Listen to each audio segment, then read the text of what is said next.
जलसंपदा विभाग लघु पाटबंधारे उपविभागाद्वारे दरवर्षी डिमांडला अनुसरून 15 नोव्हेंबरपर्यंत टेल्ला कॅनलद्वारे सिंचन तलावाचे पाणी पोहोचणे अपेक्षित असते। मात्र यावर्षी कॅनलला पाणी तर आलेच नाही, परंतु कॅनलची साफसफाई व दुरुस्तीसुद्धा करण्यात आलेली नाही। ही दिरंगाई जलसंपदा विभाग मुद्दामून करत असल्याची माहिती गुप्त सूत्रांकडून प्राप्त झाली आहे।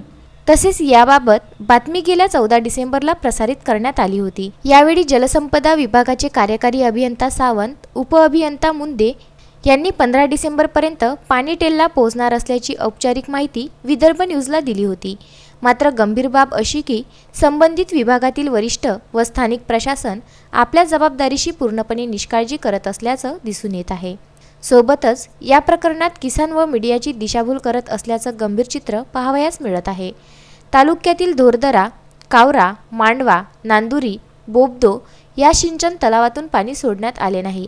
लहान शेतकऱ्यांना तब्बल 1.5 महिना पाणी उशिरा देऊन पाणी रिझर्व्ह ठेवले जात आहे व हे पाणी मुंगाची पिके घेणाऱ्या मोठ्या शेतकऱ्यांसाठी रिझर्व्ह ठेवण्याचा कट संबंधित विभागाचे अधिकारी रचत आहे, असाही आरोप काही लहान शेतकऱ्यांनी लावला आहे।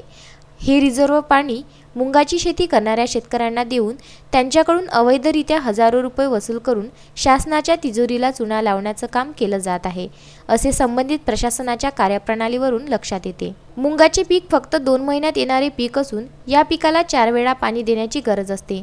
म्हणून आगामी उन्हाळ्याच्या सुरुवातीला मुंगाच्या पिकासाठी पाणी आरक्षित ठेवून लहान शेतकऱ्यांसोबत संबंधित प्रशासन खेळ खेळत असल्याचं चित्र दिसून येत आहे। मीडियासोबत का संबंधित प्रशासनाचे अधिकारी खोटे बोलत आहे हे समजण्यास कठीण बाब ठरली आहे। लवकरच काही शेतकरी आमदार राजकुमार पटेल यांच्याकडे लेखी तक्रार करणार असल्याची तयारी सध्या स्थितीत धारणीत दिसून येत आहे। विदर्भ न्यूजची टीम पुन्हा एकदा धारणी तालुक्यातील बासपाणी या गावामध्ये आलेली आहे। काही दिवसापूर्वी विदर्भ न्यूजमध्ये एक बातमी प्रकाशित करण्यात आली होती की जलसंपदा विभागाद्वारे जे सिंचन कॅनल आहे त्यामध्ये आतापर्यंत पाणी सोडण्यात आले नाही आणि किसान बेहाल झालेले आहे। आपल्याला जवळपास 22 तारीख आहे, आपल्याला तीच परिस्थिती येथे पाहावयास मिळत आहे आणि कोणताच बदल येथे झालेला दिसून येत नाही। वरिष्ठ प्रशासनाने विदर्भ न्यूजला हे आश्वासन दिले होते की 15 डिसेंबरपर्यंत टेलला पाणी पोहोचणार आणि किसान त्याचा लाभ घेऊ शकणार, पण अद्याप इथं पाणी आलेलं नाही आणि गंभीर बाब अशी की संबंधित विभागाद्वारे कॅनलची साफसफाईसुद्धा केलेली दिसून येत नाही। आता किसानाचे काय हाल होणार हे पाहण्यासारखी बाब ठरली आहे।